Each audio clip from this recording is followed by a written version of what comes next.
Good afternoon, Doctor. Good afternoon. Yes, we just wanted to understand, or for you to give us the highlight of the meeting between yourself and the head of state. Right.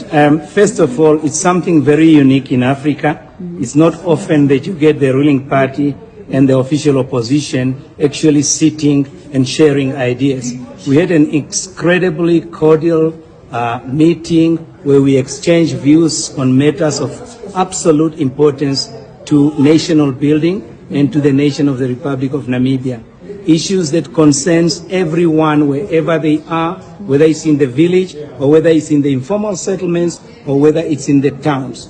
Issues that are critically important for us to achieve, but it's issues that cannot be achieved by one person alone or by one political party alone. We've got the harmony of political parties in our multi-party constitutional democracy, where we are aiming at achieving a lot of what we have set ourselves back in 2004 in the Vision 2030, hopefully to be able to achieve the majority of those that we have set ourselves as a nation. We are the nation of the land of the brave. Naturally, we will be having our political differences. Our political differences will not hinder our strategies. I'm a strong believer in a well-crafted strategy that will be able to be imposed upon chaos in order for us to actually get order into the system itself.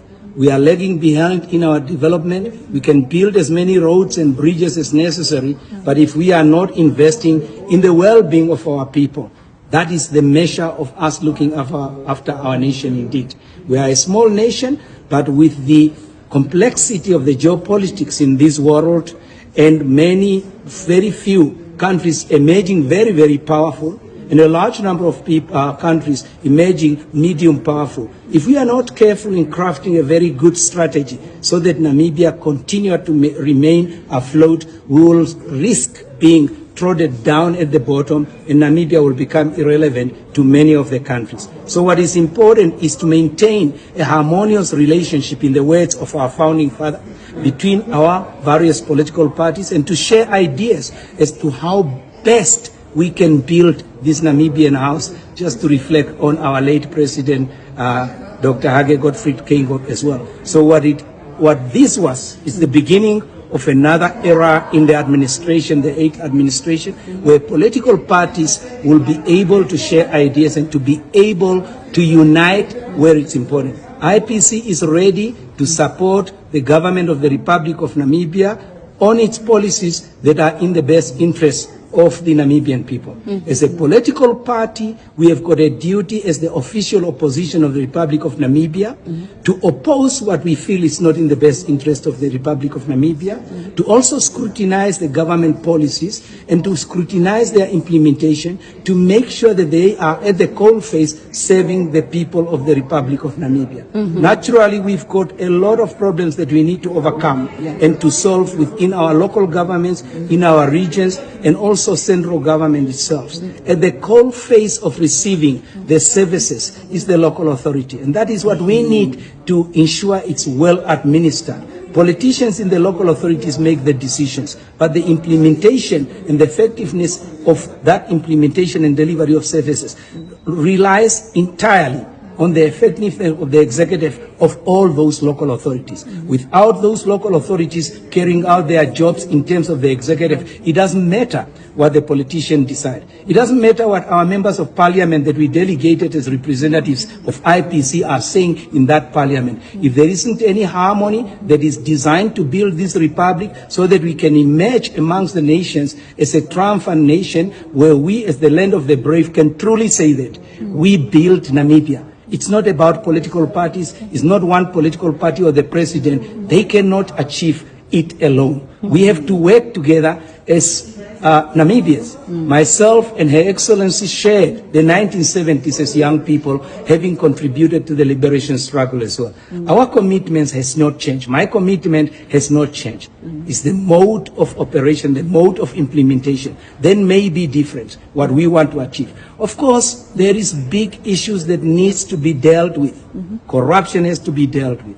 We need to make sure that there is a harmonious administration seamlessly where the money is spent and actually goes to the people that needs it, and not to go to the pockets of a few, exploiting the state, exploiting your own taxes as well, to make sure that we get mechanisms that will ensure that what we put in the budget actually go to save the people of Namibia. So our relationship and the discussions we had was obviously very much cordial. I had to congratulate Her Excellency, having been inaugurated as the first female president of our republic, and that is an achievement for the Namibian people itself.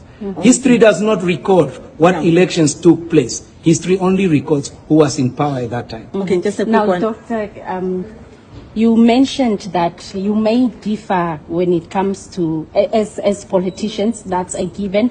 And then the 8th administration has unveiled its plans in terms of how it wants the development trajectory to be through the 6th National Development Plan, as well as all the others.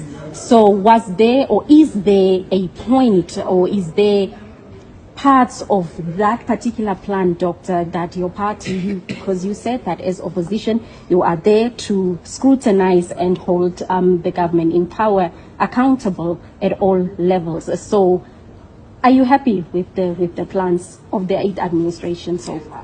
If you go back to the Vision 2030, the last paragraph of His Excellency Dr. Sam Nujoma stated that by 2030 Namibia shall be an industrialized nation living in harmony where multi-party stable state system is taking place. The 2030 vision envisioned a Namibia where we've got 28,000 hectares covered in green schemes. NDP 6 makes reference to only 5,600 hectares that are covered.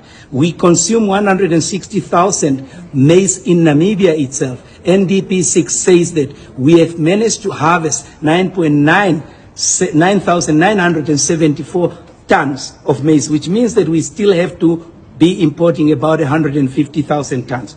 What is critically important is to make sure that Namibia is self-sufficient in terms of food, and we need to make sure that we can only eradicate poverty and hunger when we've got excellent employment rates in this country. In 2018, there were 725,742 people in employment.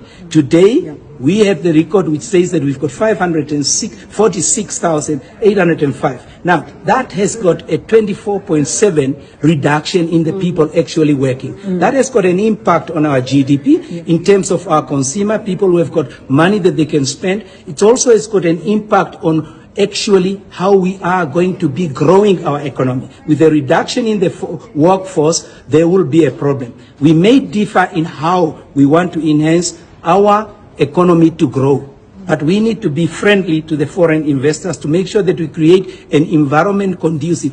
Governments don't create jobs. It's the private sector that we need to pay attention to and to encourage them to be able to come here. But as I said a long time ago, we cannot encourage them if we are uttering phrases and rhetorics that are likely to chase these people away. We need to be very cautious. Namibia has got the investment destination, but that destination can only be realized if we are cautious with our political pronouncements. Careless statements will chase everybody away. And those people being chased away is jobs for our people, is reduction in poverty, is reduction in hunger, is contribution to our social services that brings in that money to be able to have excellent schools, to have excellent health facilities in this country. If anybody has traveled this country as much as I have, you would have seen quite a lot of devastating consequences of economic policies that didn't get the support of all the political parties. So which